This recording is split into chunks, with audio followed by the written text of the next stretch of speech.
कृष्ण जय श्री कृष्ण। महाराजा परीक्षित ने सुखदेव जी से प्रश्न किया कि प्रभु, जैसा कि आपने स्वयं के द्वारा हुई सृष्टि का संक्षेप में जो वर्णन किया तृतीय स्कंध में, लेकिन इसके बाद आगे क्या हुआ, मेरे मन में इसको जानने की बहुत प्रबल इच्छा है और आप ही बताइए। तो सुखदेव जी उनका समादर किए और ये कहना प्रारंभ किया, कहे कि जब प्रचेता लोग काफी हजारों वर्ष तक तपस्या करने के बाद जब समुद्र से बाहर निकले तो क्या देख रहे हैं, चारों तरफ जो है पृथ्वी जो है बड़े बड़े वृक्षों से भर गई है एकदम। तो उनको हुआ, ओहो, हमारे पिता ये प्राचीन वर्ही निवृत्त प्राण होने के बाद तो ये हाल हो गया, लग रहा कोई किसी का कोई पूछने वाला नहीं। तो इन लोगों को बहुत ही क्रोध आया, और क्रोध आया तो उन्होंने अपने मुंह से वायु और अग्नि का आविष्कार कर दिया और एकदम क्रोध के वश होकर के सारे वृक्षों को लगे जलाने। अब उस वायु और अग्नि का जो प्रभाव था उसके कारण से सारे वृक्ष जो है बहुत तेजी से जलने लगे। अब जो वृक्षों के अधिपति, औषधियों के अधिपति भगवान श्री चंद्रमा जी हैं, वो आए और उनको समझाकर कहने लगे कि हे प्रचेताओं, ये वृक्ष जो है बड़े दीन हैं, आप इनके ऊपर कृपा करिए। आपको ये समझना चाहिए कि भगवान वासुदेव जी ने इनको सभी प्राणियों के हित के लिए बनाया है। छोटे छोटे मृग आदि इतने को खाकर रहते हैं, जो है मनुष्य जो है ये तरह तरह के अन्न जो है खाकर रहते जो है, और बैल ऊंट अगर इनके कृषि में सहायता करते हैं तो ये सभी जो हैं ये परोपकार करने के लिए हैं। तो इन पर आप दया करिए, ये जो है सबके हित के लिए है, इनको इस तरह से जलाना। और राजा वो होता है जो प्रजा की रक्षा करे, तो आप इनकी दीनता पर विचार करिए और जो बच्चे कुचे हैं उनका आप रक्षा करिए। और ये ब्रह्मलोचा नामक अप्सरा की जो सुंदरी कन्या है, इसको आप पानी ग्रहण करिए। और आपको जानना चाहिए कि इन वृक्षों ने इस कन्या का रक्षा किया था, तो छोड़ के चली गई थी। तो उनको समझ में आई और चंद्रमा जी बोले थे कि ये जो क्रोध है ना, क्रोध सबको बर्बाद कर देता है और सत्पुरुष को इसके वशीभूत नहीं होना चाहिए।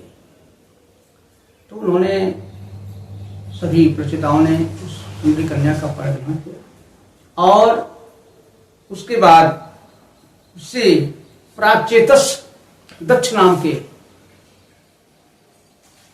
प्रजापति पैदा हुए। तो इन्होंने सर्वप्रथम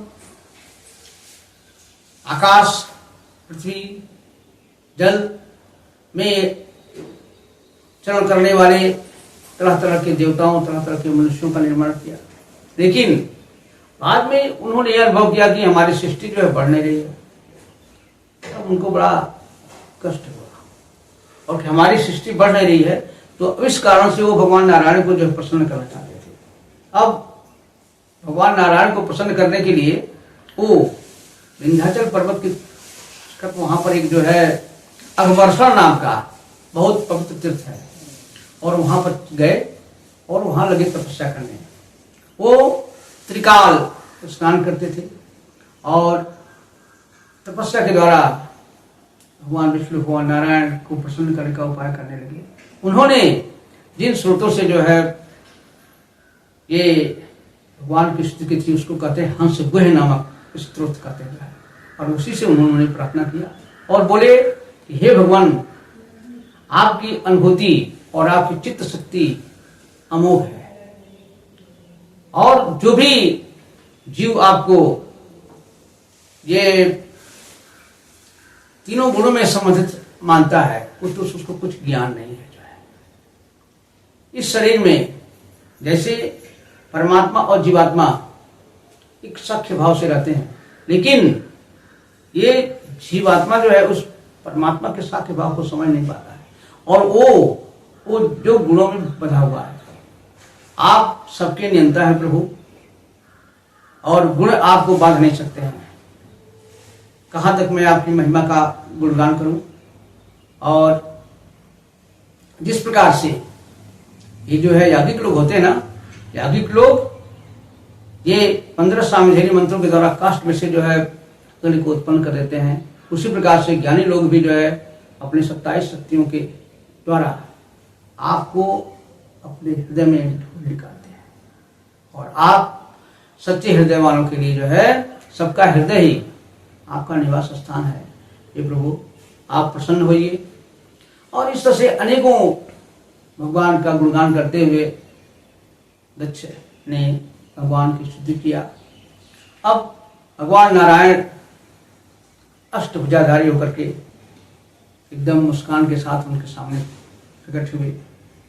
उनके 8 भुजाओं में क्या था जो है, एक खड्ग, तलवार, ढाल, धनुष, बाण, चक्र और इत्यादि इत्यादि बनमाला पहने हुए थे, कौस्तुभमणि धारण किए हुए थे, और हृदय में श्रीवत्स का चिन्ह था। मुस्कान कर रहे थे। नारद, सुनंद, नंद आदि सभी लोग उनका गुणगान कर रहे थे। देख करके वो तो एक क्षण के लिए अचंभित हो गए। लेकिन भगवान ने कहा, दक्ष, मैं तुम्हारी प्रार्थना से, तुम्हारी तपस्या से मैं प्रसन्न हूँ, और मैं तुम्हारी मनोकामना को जानता हूँ। और अब ये मेरा वरदान है, जब तुम स्त्री पुरुष के संसर्ग से, इसके बाद सिर्फ जो है मानसिक कामना से नहीं, इसके बाद जो सृष्टि होगी तो स्त्री पुरुष के संसर्ग से होगी। और मेरा यह वरदान है कि इसके द्वारा तुम्हारा बहुत ही नाम होगा, और इससे पूरा विश्व जो है तरह तरह की प्रजाओं से भर जाएगा, प्रजा समृद्धि को प्राप्त करेगी। और यह कह करके उनके देखते देखते भगवान वहां से अंतर्ध्यान हो गए। आज की कथा का यही समापन है। जय श्री कृष्ण। जय श्री कृष्ण।